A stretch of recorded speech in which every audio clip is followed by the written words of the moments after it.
하나님 말씀 함께 보시겠습니다. 하나님 말씀은 구약 요나서 2장 말씀입니다. 구약 요나서 2장 1절부터 10절 말씀 한 절씩 교독하시겠습니다. 요나서 2장 1절부터 10절까지 말씀 한 절씩 교독하시겠습니다. 제가 먼저 읽겠습니다. 요나가 물고기 뱃속에서 그의 하나님 여호와께 기도하여 이르되 내가 받는 고난으로 말미암아 여호와께 불러 아뢰었더니 주께서 내게 대답하셨고 내가 수올의 뱃속에서 부르짖었더니 주께서 내 음성을 들으셨나이다. 주께서 나를 깊음 속 바다 가운데에 던지셨으므로 큰 물이 나를 둘렀고 주의 파도와 큰 물결이 다 내 위에 넘쳤나이다. 내가 말하기를 내가 주의 목전에서 쫓겨났을지라도 다시 주의 성전을 바라보겠다 하였나이다.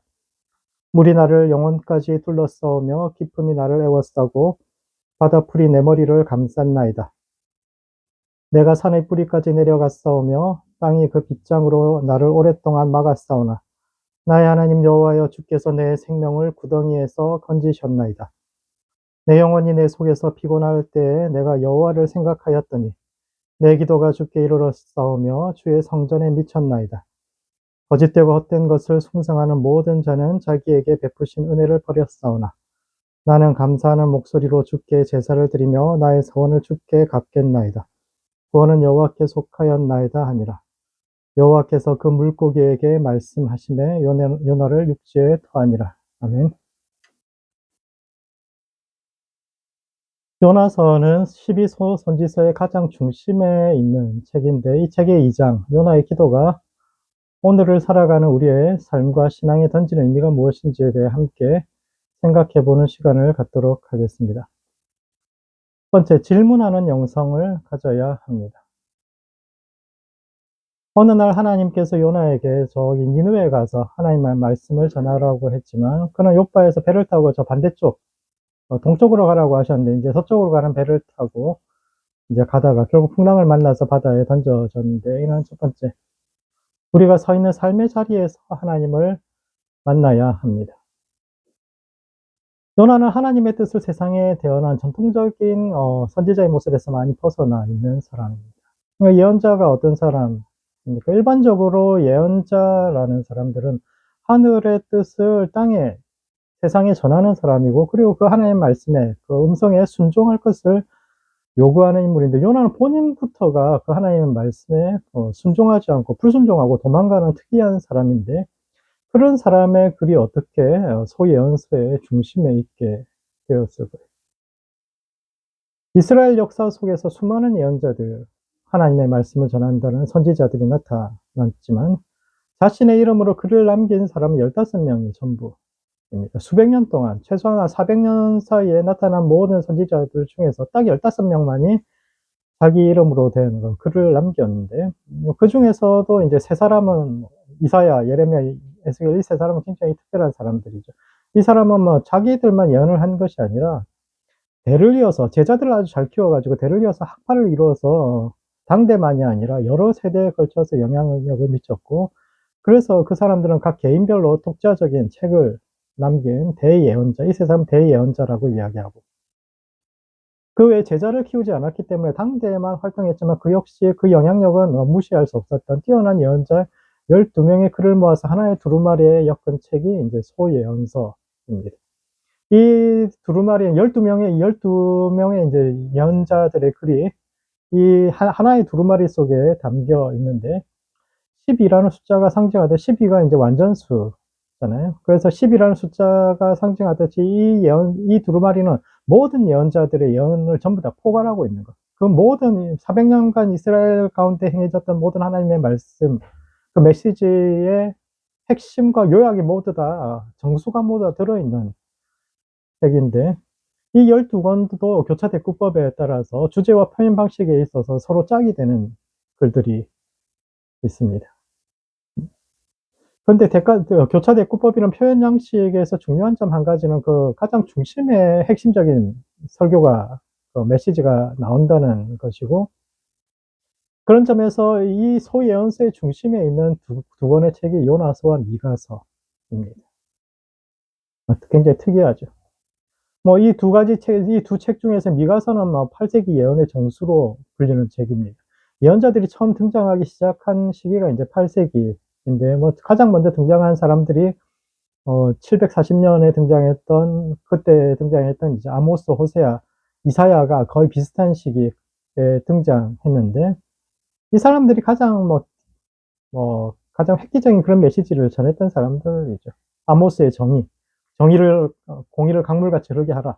이런 메시지가 그 시대에 굉장히 반향을 일으켰고 그다음으로 하나님의 사랑, 어 자기를 떠나보낸 그 부인을 끝까지 쫓아가서 사랑한 그 호세아의 그 사랑, '하나님은 우리를 사랑하시는 분이시다.' 이런 메시지. 그리고 인제 겸손을 이야기했던 이사야. 이 세 사람이 굉장히 유명한 사람이고 이 세 사람의 메시지를 모두 다 한 군데서 요약해서 볼 수 있는 책이 미가서입니다. 최초의 예언자들 8 세기 예언의 종합이라고 볼 수 있는 책이 인제 미가서인데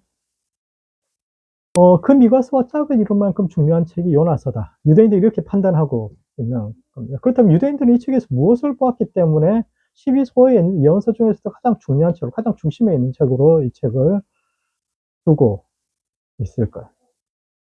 요나는 우리가 아무리 읽어봐도 요나는 그렇게 그럴 만한 가치가 있는 사람이 아니고 뭐 예언 자체도 그렇게 좀 문제가 있는 사람인데 왜 그랬을까요? 요나는 하나님의 말씀에 적극적으로 불순종했던 사람입니다. 그럼 동쪽 니느웨로 가라는 하나님의 말씀을 거부하고 뭐 서쪽으로 다시스로 도망갔던 사람. 근데 왜냐하면 니느웨가 복 받는 것 자체가 싫었기 때문입니다. 니느웨는 중동에서 최초로 제국이 되었던 아시리아의 수도인데 제국이라는 것은 뭐 고대 전쟁이라는 것이 워낙 그 지역이 척박한 땅이니까 농사 끝나고 나서 먹을 것이 부족하면 어쩔 수 없이 남의 것이라도 뺏어야 되니까 이렇게 인제 전쟁이 일어나곤 했는데 그런 어쩔 수 없는 전쟁이 아니라 그냥 눈에 보이는 모든 세계를 정복하고 내 생각에 맞추어서 세상과 사람을 재조직하려고 했던 그 어쩔 수 없는 전쟁이 아니라 그냥 자기 생각에 따라서 다른 민족을 마음껏 뭐 힘이 있으니까 자기 마음대로 하려고 했던 그런 사람들이 제국주의자들이고 그 사람들에 의해서 북이스라엘도 망했기 때문에 수많은 백성들의 원성을 샀죠. 그래서 요나도 수많은 사람들이 저 나라 좀 망해야 된다고 이야기했던 그게 인제 아시리아와 그 수도 니느웨이고 요나도 그래서 그들이 망하기를 기도하는 사람 중에 하나였지만 이것은 인간적인 생각이죠. 예언자라는 것은 보통 사람들은 그렇게 생각할 수 있어도 예언자라는 것은 우리의 관점을 넘어서서 하나님의 관점 즉 저 높은 하늘의 관점을 사람들에게 전하고 또 우리의 시선을 이 땅에 두고 있는 것이 아니라 저 하나님께서 바라보시는 어떤 그런 세계관을 가지고 살도록 촉구하는 사람인데 요나는 그런 사람이 아니라 오히려 자신의 관점을 끝까지 관철시키는 사람입니다. 그래서 사람들이 이 책을 보면서 다 요나가 좀 문제가 있다고 생각을 하죠. 하나님 마음속에는 이방인과 유대인의 차이가 없는데 하나님의 관점을 갖지 못하고 자기만의 세계에서 벗어나지 못한 어리석은 민족주의자라고만 생각하고 그런 생각이 끝까지 변하지 않는 정말 클까요? 그렇다면 왜 이 책이 소예언서의 중심에 있겠습니까? 유대인들은 왜 이렇게 이 책을 중요하게 생각했을까요? 왜냐하면 사람들은 진리가 객관적일 것이라는 환상을 가지고 있기 때문입니다. 주관적이라는 말은 사람들이 생각할 때 주관적이라는 말은 자신의 생각과 한계에 갇혀 있다. 자기가 보는 그 관점 속에 갇혀 있다는 뜻이고 이와 다르게 객관적이라는 말은 그 한계를 벗어나서 굉장히 공정하고 공평한 관점에서 세상을 바라본다. 객관적이라는 것은 굉장히 좋은 말처럼 그렇게 들리는데 사실 객관이란 말은 손님의 관점에서 본다는 뜻입니다. 손님 객자거든. 손님의 관점에서 보는 게 객관이죠. 당사자가 아닌 제3의 입장, 즉 이해관계가 없이 지나가는 사람의 입장에서 양쪽의 의견을 듣는 것이 가장 공평하다는 전제를 가지고 있지만 정말 지나가는 사람의 관점이 가장 공정하고 공평한 관점일까요? 치열하게 서로 부딪히는 사람들이 왜 그런 주장을 하는지에 대해서 주인된 입장에서 주체적인 입장에서 생각해 보는 것이 아니라 아픔과 감정과 슬픔 그 사람들의 어떤 생각 감정이나 이런 것은 모두 다 배제하고 객관이라는 것은 결국은 논리적이고 이성적인 관점에서만 그것은 결국 이익과 손해를 저울 위에 올려놓고 따지는 것 그 감정은 모두 다 배제하는 것 그것이 진짜 진리고 높은 뜻이고 하나님의 뜻에 가까운 것일까요? 세상에서는 그렇게 이야기합니다. 불교에서는 깨달음을 해탈이라고도 하는데 이것은 해탈이라는 건 틀에서 벗어난다는 뜻이잖아요. 즉 자신의 삶의 자리와 그 자리에서 쌓은 모든 세계관을 벗어나서 보다 높은 절대자의 시각, 그 관점에서 세상을 바라보는 그것을 깨달음이라고 이야기합니다. 그래서 불교에서는 참된 진리를 발견하기 위해서는 출가해서 속세와의 모든 관계를 끊어야 한다고 이야기합니다. 그들은 깨달음을 얻은 사람은 더 이상 누군가의 자식도 아니고 어느 나라의 시민도 아닙니다. 눈에 보이는 현상이라는 것은 모두 다 허상이고 진리의 세계에 가면 뭐 나라고 민족이고 이런 게 존재하지 않죠. 그 나라에서 우리는 한국인이 아닌 천국인일 뿐이라고 이야기하지만 그들과 달리 예언자들은 성경을 가만히 읽어 보시면 그 사람들 한 번도 자기들이 히브리인이고 이스라엘 백성이라는 것을 끝까지 포기하지 않습니다. 그런 점에서 요나는 예언자들이 추구하는 신앙의 방향이 이 땅에서의 모든 하나님 기술을 이 땅에 두셨고 역사 속에 또 시간과 공간의 한계 속에 두셨는데 그 모든 것을 부정하는 것이 아니라 오히려 이 자리에서 우리의 삶의 자리에서 하는 신앙 그리고 객관과 주관이 이성과 감정이 함께 조화를 이루는 신앙생활을 이야기하고 있습니다. 그 자들이라는 예언자들은 어떤 논리적이고 이런 사람이 오히려 감정적인 사람들입니다. 하나님께서 이 현실을 보시고 어떻게 그거 할 것인가. 우리의 마음이, 우리의 감정이 어떻게 정화되어야 될까. 어떻게 하나님의 마음에 가까이 갈 것인가. 이런 것을 이야기하는데, 그것이 이제 예언자들의 핵심 메시지. 그것을 가장 잘 보여주는 사람이 요나. 두 번째, 그래서 요나는 참된 순종이 무엇인지를 질문합니다. 요나의 가장 큰 특징이 하나님의 말씀에 불순종했다라는 것이죠. 하나님께서 니느웨로 가라고 했는데 반대편 다시스로 가는 배를 탑니다. 왜냐하면 하나님을 잘 알기 때문이죠. 그 시대 사람들의 관점에서 니느웨는 언젠가는 천벌을 받을 사람들이고 이것은 그들 자신도 잘 알고 있는 사실입니다. 요나가 니느웨를 돌아다니면서 어떤 하나님의 심판이 곧 임할 거라 40일 안에 이제 이 큰 성이 멸망할 것이라고 이야기했을 때 왕으로부터 가장 낮은 노예까지 모두 다 굵은 베옷을 입고 회개했다는 것은 그들 역시 자신들의 잘못을 이해하고 있었다라는 것을 보여주고 있습니다. 대부분의 사람들이 태어난 땅에서 자라고 죽어서 그 땅에 묻히던 그 시절에 자기들이 정복한 땅의 백성들을 뿔뿔이 흩어서 낯선 땅으로 보냈던 것이 그 사람들입니다. 그렇게 되면 어떻게 되는 거예요? 가족들이 다 같이 가는 것도 아니고 다 뿔뿔이 흩어 가지고 서로의 생사도 모르는 채로 한 사람은 이쪽으로 한 사람은 저쪽에 보내 가지고 그 얼마나 사람들이 그 원망이 쌓이고 분노가 쌓이고 그들의 한이 하늘에 사무치고 있다는 거. 그리고 그렇게 했던 조상들의 업보가 언젠가는 자신들에게 돌아올 것이라는 사실을 그들 자신이 느끼고 있었고 그런 상황에서 하나님께서 뭐 사람들이 예상했던 대로 니느웨의 심판을 예고하셨죠. 앞으로 40일이 지나면 이 큰 성 니느웨가 무너지리라는 하나님의 말씀은 요나에게는 와 드디어 하나님의 정의가 실현되는 거야. 지금까지 지연되었던 그 하나님의 정의가 이제 곧 실현되겠구나라는 기대와 더불어 근데 혹 하나님께서 당신의 계획을 취소하면 어떡하지 하는 걱정도 하게 합니다.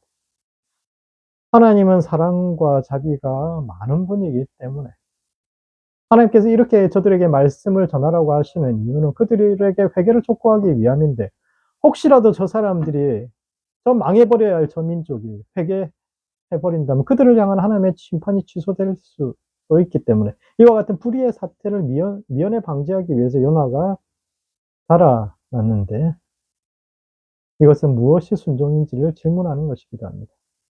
요나가 잘못한 겁니까? 하나님 말씀하셨으니까 그냥 따라야 됩니까?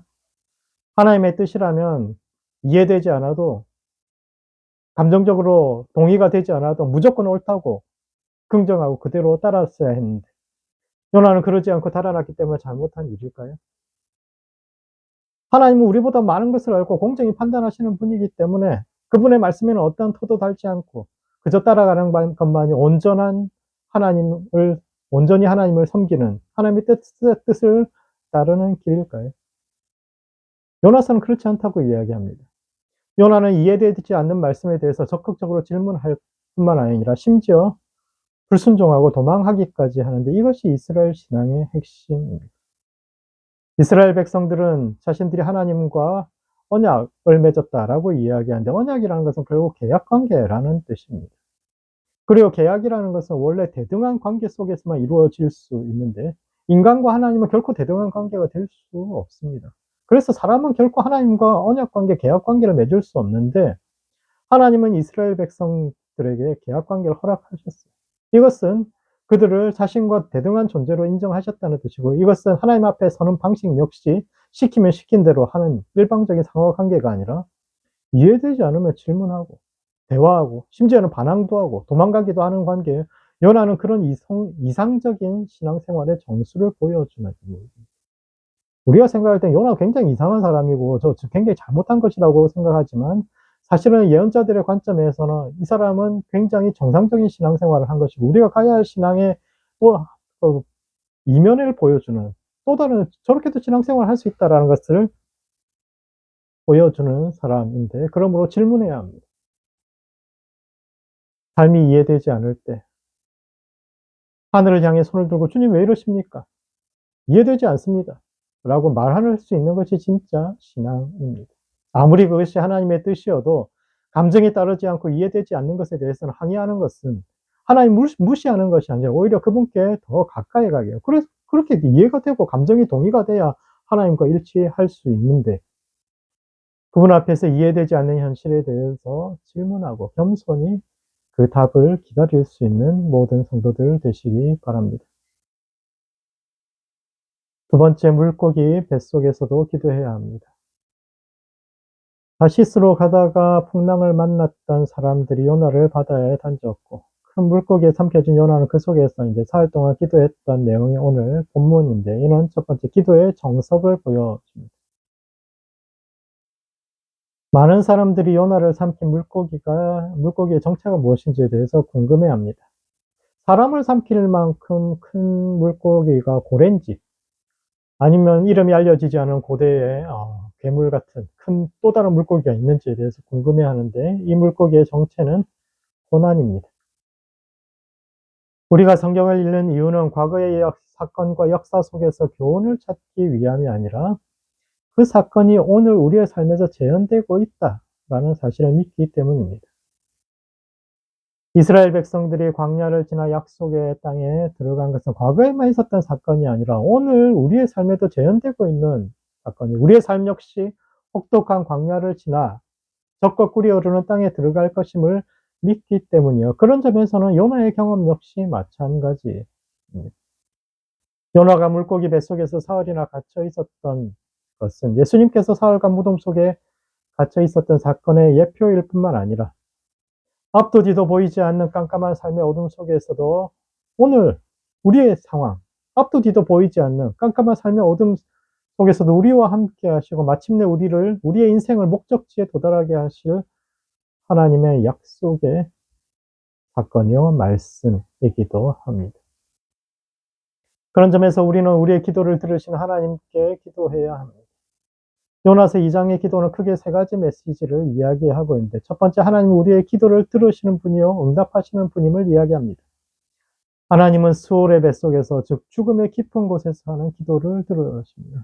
수올이 지옥 비슷한 공간, 지옥과는 조금 다른데 죽은 자들이 머무는 공간이죠. 더 이상 소망이 없는 공간이 모든 것이 끝나버린 실패와 패배의 공간인데 그곳에서 하는 기도까지도 하나님은 듣고 응답하시는 분입니다. 두 번째, 요나의 기도는 삶의 고난을 하나님이 보내신 것임을 이야기합니다. 인생의 고난이 다른 누가 준 것이 아니라 하나님이 우리 삶에 보내는 겁니다. 하나님은 우리를 깊은 바다 가운데에 던지셨습니다. 우리를 둘러싼 죽음의 파도는 모두 그분이 주신 것인데 이것은 사람을 원망하지 말고 당신을 원망하라. 사람들은 어려움에 처하면 누군가 원망할 사람이 필요해요. 그래서 주변에 막 원망하는데 그러지 말고 하나님 당신을 원망하라는 겁니다. 하나님이 우리를 바다 가운데에 던지셨는데 히브리어로 가운데라는 말이 마음이라는 뜻입니다. 그런 점에서 하나님께서 우리를 바다 가운데에 던지신 것은 우리의 마음과 우리의 마음에 우리 중심에 무엇이 있는지를 드러내기 위함이요. 그것이 드러날 때, 우리가 진짜 우리 마음 깊은 곳에 우리의 마음의 중심에 무엇이 있는지를 발견할 때 비로소 무엇이 문제고 어떻게 그 문제가 해결될 수 있는지 단초를 발견할 수 있습니다. 세 번째, 하나님의 목전에서 쫓겨난 것과 같은 상황에서의 해결책은 하나님을 바라보는 겁니다. 요나는 자신의 영혼이 깊음 가운데 있고 산들의 뿌리까지 내려갔다고 말하는데, 이는 뭐 끝까지 그 바닥을 뚫고 지하를 지나서 밑에까지 내려가 봤다라는 뜻이죠. 고대 사람들은 바다 밑에는 죽음의 세계, 즉 지하 세계로 통하는 문이 있다고 생각했는데, 깊숙한 곳, 더 이상 변화와 구원이 불가능해 보이는 산의 뿌리까지 내려가게 하셨는데, 그곳에서 해결책은 하나님을 바라보는 것이요. 그가 하나님을 바라보기 시작했을 때 하나님께서 요나를 육지에 뱉어 놓게 하셨습니다. 요나가 물고기 뱃속에서 사흘 동안 기도하고 깨어났을 때 그가 도착한 곳이 니느웨 근처입니다. 그리고 요파에서 배를 타고 서쪽으로 한참이나 갔는데 깨어나 보니까 육지에, 그것도 니느웨에서 멀지 않은 곳에 도착해 있었습니다. 이것은 어둠 속에 잠겨서 생사를 장담할 수 없는 상황 속에서 정신없이 기도하다가 눈을 뜨면 자기도 모르는 사이에 하나님께서 우리를 목적지 근처까지 이끌어 주실 것이라는 약속이죠. 깊은 어둠 속에서 우리는 어떻게 해야 될지, 과연 우리가 살 수 있을지 막 고민하고 쭉 그렇게 기도하는데, 그 기도의 끝에는 우리가 혼자서 걸어가는 길보다 오히려 물고기가 우리를 싣고 가는 것이 훨씬 빠르게 그곳에 도착할 수 있다. 우리는 그 어둠 속에서 정말 하나님께서 우리를 인도하시나 그렇게 고민할 수 있지만, 하나님은 그 어둠의 시간 속에서도, 심지어는 그 물고기를 통해서, 그 고난을 통해서 우리를 당신의 목적지 근처에까지 가장 빠르고 가장 안전하게 인도하고 계심을 이야기합니다. 두 번째, 그럼에도 불구하고 변하지 않는 요나의 모습과 이를 통해서 겸손의 중요함을 이 책이 이야기합니다. 요나가 대단한 영적 경험을 하죠. 물고기 뱃속에 들어가서 사흘을 있다가 그냥 살아나는데, 이 경험은 뭐 메시아의 죽음과 부활을 상징하는, 예표하는 사건이기도 하죠. 요나가 물고기 뱃속에 사흘을 있었는데, 헬라어로 물고기라는 단어가 이제 익투스인데, 이것은 예수 그리스도, 하나님의 아들 데우히오스 소테리아, 그 구원자, 이 첫 글자의 모음이거든요. 그리고 사흘이라는 기간은 예수님께서 무덤 속에 있었던 기간과 동일합니다. 그런 점에서 요나의 경험은 광야 경험에 비견할 만한 굉장히 특별한 경험이죠. 홍해가 갈라지고 40년 동안 하늘에서 내리는 만나와 메추라기를 먹으면서 구름 기둥과 불 기둥으로 자신들을 세심하게 돌보신 하나님을 경험했던 광야 세대만큼이나 특별한 영적 경험을 한 사람이 요나지만, 더욱 놀라운 점은 기적이 요나를 전혀 변화시키지 못했다는 점입니다. 사람이 대개 죽을 고비를 넘기면 변하기 마련이고, 인데, 물고기 뱃속에서 사흘 동안이나 죽었다가 뭐 거의 살아난 경험이 있는 요나는 당연히 변했어야 할 것 같지만 전혀 변하지 않습니다. 물고기 뱃속에 나오고 나서도 뭐 그 이후에 요나도 그전의 요나와 크게 다르지 않아요. 요나는 과거와 같이 적극적으로 하나님께 불순종하지는 않지만 그렇다고 온전하게 순종을 하는 사람도 아닙니다. 그는 하루 동안만 그 물고기 뱃속에 나와서 뭐 하나님 말씀을 전하라고 하니까 니느웨 돌아다니면서 하루 동안 하나님의 말씀을 전했는데, 원래 니느웨는 성인이 사흘을 돌아야 할 만큼 큰 성입니다. 즉 하나님의 말씀을 그 성에 다 전하려면 사흘 동안 그 성 전체를 돌아야 하는데, 성의 3분의 1만 돌고 그러고서도 하나님이 시킨 대로 자기는 다 했다, 나는 내 할 바를 다 했다 생각하고 멈춥니다. 그는 앞으로 40일이 지나면 이 성이 망하리라는 하나님의 말씀을 선포하기는 했지만 열심히 하지도 않고, 또 그 메시지를 듣고 니느웨 사람들이 회개했을 때도 기뻐하기는커녕 오히려 그들을 용서하시는 하나님께 화를 내는데, 이것은 사람이 잘 변하지 않는다라는 사실을 보여. 그 놀라운 경험을 했으면 사람이 좀 변해야 되는데 요나 안 변해요. 근데 왜 이렇게 요나의 모습을 이렇게 그리고 있을까요? 선지자로서 요나가 너무 부족한 사람이라는 것을 드러내기 위해서 그랬을까요? 예전에 어떤 책을 읽었더니 뭐 이사야는 인류 선지자고 요나는 삼류 선지자, 이런 식으로 평가를 하는데 과연 그런 것을 드러내기 위해서 이렇게 기록하고 있을까요? 그것이 아니라 이 이야기는 선지자로서의 요나의 부족함을 이야기하는 것이 아니라 개인적인 영적 경험을 자랑하지 말고 하나님 앞에서 우리는 언제까지나 겸손해야 한다라는 것을 이야기합니다. 요나서가 소예언서의 중심에 있는 이유는 하나님께서 부르신 사람들은 그들이 뛰어난 영성을 가졌기 때문에 그들에게 안에 뭔가 선한 것이 있어서 하나님께서 그들을 불러서 쓰신 것이 아니라 우리는 여전히 부족하고 연약한 존재지만 하나님께서 은혜로 쓰신 것이요. 수많은 영적 체험들이 우리를 변화시키는 것 같지만 근본적으로 우리는 여전히 변하지 않는 존재고 한계성 속에 있는 존재에 따라서 메시지를 전하는 사람이 아니라 그를 보내신 하나님을 바라보고 우리는 언제까지나 낮아지고 그분만이 높아져야 한다는 점을 강조하고 있는데, 그러므로 하나님을 바라보고 그분께 영광 돌리는 성도들 되시기 바랍니다. 우리가 어둠 속에 있을 때도 하나님은 우리의 인생을 빈틈없이 목적지를 향해 이끌고 계시는데 그 주님을 믿는 믿음 안에서 평안에 이르는 모든 성도들 되시기 바랍니다. 말씀을 정리하겠습니다. 요나서 2장은 물고기 뱃속에서 기도하는 요나의 모습을 보여주는데 이는 첫 번째, 질문하는 영성을 가져야 합니다.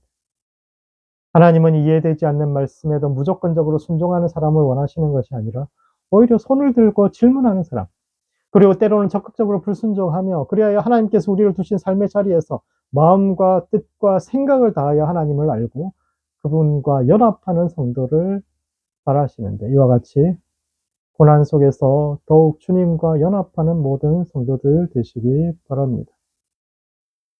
두 번째, 하나님은 어둠 속에서도 우리를 인도하시는 분입니다. 요나가 물고기 뱃속에서 우리의 기도를 듣고 응답하시는 하나님께 사흘 동안 기도했더니 물고기가 그를 니느웨에 가까운 육지에 뱉어 놓았는데, 이것은 앞도 뒤도 알 수 없는 어둠 속에서도 하나님은 빈틈없이 우리의 인생을 목적지를 향해 이끌고 계시며 그럼에도 불구하고 변함없이 부족한 요나의 모습은 수많은 영적 경험에도 불구하고 늘 하나님 앞에 겸손히 설 것을 요구하는데 이와 같이 어둠 속에서도 겸손히 하나님의 구원을 기다리는 모든 성도들 되시기 바랍니다. 기도하시겠습니다. 하나님, 오늘도 우리가 주님을 바라봅니다. 물고기 뱃속에서 사흘 동안 당신을 기다렸던 요나처럼 오늘 우리도 당신의 구원을 기다리오니 우리를 일으키시고 우리의 삶을 약속의 땅으로 인도하여 주시옵소서. 캄캄한 어둠 속에서도 우리를 인도하시고 우리의 삶을 완성하시는 주님을 사모하며 기다립니다. 예수님의 이름으로 기도합니다. 아멘. 축도하겠습니다. 여호와께서 내게 복을 주시고 너를 지키시기를 원하며 여호와는 그 얼굴을 내게 비추사 은혜 베푸시기를 원하며 여호와는 그 얼굴을 내게를 향하여서 평강 주시기를 원하노라. 지금은 우리를 죄에서 구원하신 예수 그리스도의 크신 은혜와 아들을 보내기까지 우리를 사랑하시는 아버지 하나님의 극진하신 사랑과 성령의 교통, 충만, 역사하심, 어둠 속에서도 우리를 목적지로 인도하시는 그 주님을 사모하며 기다리는 모든 성도들의 삶 위에 이제로부터 영원토록 함께 있을지어다. 아멘.